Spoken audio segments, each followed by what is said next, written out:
Halo, apa kabar untuk anak-anakku terkasih? Jumpa lagi bersama saya Ibu Ida di sini yang akan menemani kalian dalam pelajaran pendidikan agama Katolik. Nah, anak-anakku, sebelum kita memulai kegiatan kita pada hari ini, yang perlu dipersiapkan adalah alat tulis, buku, dan jangan lupa yang paling penting adalah Alkitab sebagai penunjang pembelajaran kita pada hari ini. Nah, anak-anakku, sebelum kita memulai pelajaran kita buka dengan berdoa. Dalam nama Bapa dan Putra dan Roh Kudus. Amin. Allah Bapa yang Maha Pengasih, puji dan syukur kami panjatkan kepadamu untuk segala berkat dan rahmat yang telah Engkau limpahkan kepada kami pada hari ini. Terima kasih juga ya Bapak, Engkau telah menghimpun kami pada hari ini untuk bersama-sama belajar mengenal cara hidup mengenal cara hidup putramu. Bimbinglah kami ya Bapa agar dapat memahami sikap dan perilaku yang perlu dikembangkan sebagai murid-murid Kristus. Doa ini kami haturkan ke dalam tangan-Mu dalam nama Yesus Kristus, Tuhan dan Juru Selamat kami. Amin. Dalam nama Bapa dan Putra dan Roh Kudus. Amin. Nah, anak-anakku, tema pembelajaran kita pada hari ini adalah cara hidup murid-murid Yesus. Tujuan dari pembelajaran ini adalah yang pertama, menyebutkan cara hidup murid Yesus yang pertama berdasarkan kitab suci. Kedua, menjelaskan beberapa alasan jemaat disukai oleh banyak orang. Ketiga, membandingkan kehidupan jemaat perdana dengan kehidupan jemaat atau gereja pada saat ini. Nah, manusia memiliki kecenderungan untuk hidup bersama dengan manusia lain dalam suatu persekutuan.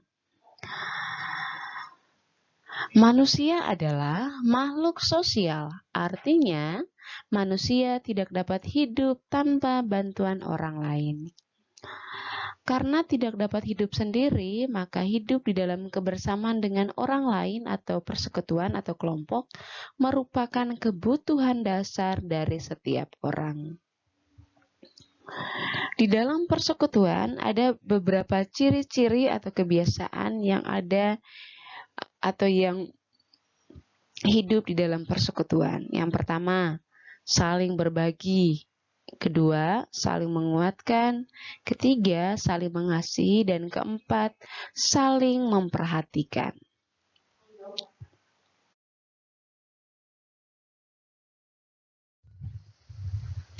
Ada beberapa contoh-contoh sikap yang menghancurkan di dalam hidup persekutuan. Yang pertama, adanya sikap egois. Kedua, kurang bertanggung jawab. Ketiga, kurang memiliki rasa dalam persekutuan. Keempat, kurang jujur terhadap satu dengan yang lain. Setiap persekutuan biasanya memiliki kekhasan di dalam kehidupan mereka. Kebiasaan-kebiasaan di dalam persekutuan dengan yang lain biasanya berbeda. Nah, bagaimana dengan persekutuan murid-murid Yesus? Apakah mereka memiliki kekhasan dalam hidup persekutuan mereka? Kita lihat di sini di dalam bacaan kitab suci, kitab Kisah Para Rasul pasal 4 ayat 32 sampai dengan 37 yang membicarakan tentang cara hidup jemaat, dan Kisah Para Rasul pasal 2 ayat 41 sampai dengan 47 yang membicarakan tentang cara hidup jemaat perdana. Kita lihat ciri-ciri hidup jemaat perdana atau murid-murid Yesus. Yang pertama, Roh Kuduslah yang mempersatukan mereka dalam persekutuan murid-murid Kristus dalam persaudaraan sejati dan sejiwa. Kedua, hidup saling peduli dan saling memenuhi. Ketiga, adanya kepemimpinan yang mampu melayani dan memberikan kesaksian tentang kebangkitan Kristus di tengah-tengah mereka. Kita lanjut. Yang keempat, ciri-ciri hidup jemaat perdana yang keempat adalah mereka bertekun dengan pengajaran para rasul di bait Allah. Kelima, secara bergilir mereka mengadakan perjamuan kudus dan senantiasa bersukacita dan tulus hati sambil memuji dan memuliakan Allah.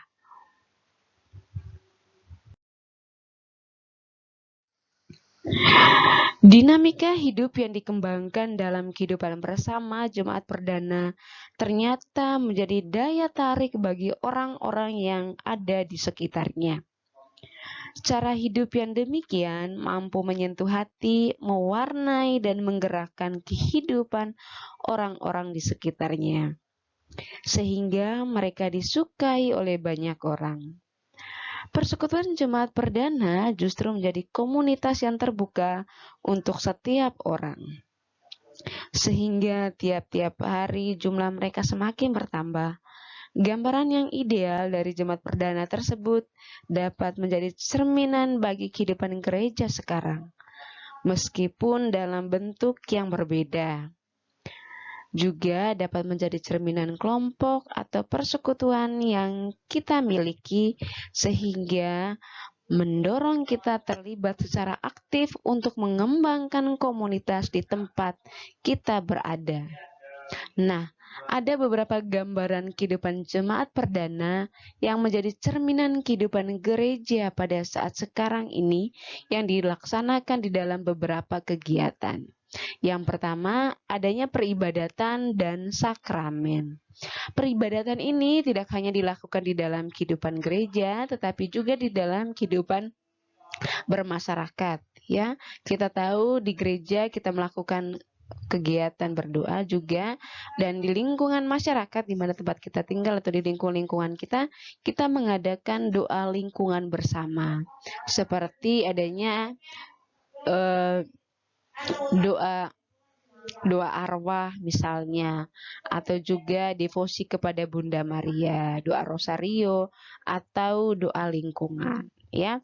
Yang juga, dan berikutnya ada sakramen. Sakramen ini kita terima tidak hanya di gereja atau sakramen ekaristi, tetapi ada beberapa sakramen lain yang kita terima, misalnya sakramen baptis, sakramen pertobatan, sakramen pernikahan untuk orang yang sudah siap menikah, dan masih ada beberapa sakramen lagi. Dan yang kedua adalah karya sosial seperti aksi puasa pembangunan. Yang ketiga, adanya aksi Natal dan aksi Paskah. Aksi Natal dan aksi Paskah ini kita lakukan pada saat Natal dan Paskah. Keempat, adanya pelayanan kepada yang menderita dan yang miskin. Yang kelima, adanya pelajaran agama. Pelajaran agama ini kita lakukan tidak hanya di lingkungan sekolah, tetapi juga di lingkungan keluarga dan lingkungan masyarakat. Keenam, adanya pendalaman iman. Pendalaman iman ini yang sering kita lakukan yaitu adanya katekesi atau sharing bersama atau sharing kitab suci. Yang terakhir adalah pendalaman kitab suci. Nah, pendalaman kitab suci ini adalah yang sering kita lakukan di bulan September, di mana bulan September dinobatkan sebagai bulan kitab suci. Nah, anak-anakku, untuk tugas yang perlu diperhatikan, tugasnya adalah dikerjakan di kertas folio bergaris. Tugasnya adalah yang pertama, sebutkan ciri-ciri hidup jemaat perdana atau ciri-ciri hidup murid-murid Yesus. Yang kedua, sebutkan kegiatan apa saja yang kamu lakukan di lingkunganmu untuk mengembangkan imanmu. Yang ketiga, bagaimanakah sikapmu selama ini sebagai murid Kristus?